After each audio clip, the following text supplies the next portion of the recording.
ময়মনসিংহের গফরগাঁওয়ে স্বামীর হাত পা মুখ বেঁধে স্ত্রীকে দল বেঁধে ধর্ষণের অভিযোগ উঠেছে।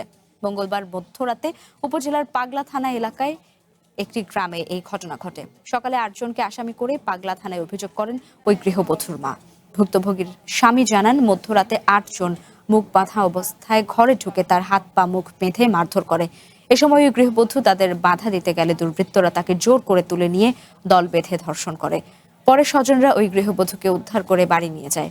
পুলিশ জানায়, নারীকে ফরেনসিক পরীক্ষা ও চিকিৎসার জন্য ময়মনসিংহ মেডিকেল কলেজ হাসপাতালে পাঠানো হয়েছে।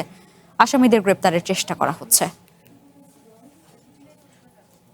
একটা মেয়ে যদি বলে দর্শনের অভিযোগ আমাকে এত করে লোক দলবদ্ধ দর্শন করছে, হ্যাঁ, তখন আসলে আসামি দেওয়ার মুখ্য উদ্দেশ্য। এটা তদন্তের কোনো সুযোগ নেই এই মুহূর্তে। মামলাটা নিয়ে তাকে মেডিকেলে পাঠাই দিই, তারপরে ঘটনাস্থলে গিয়ে বলতে পারবো কি ঘটনা, কি আর কি মোটিভ ছিল।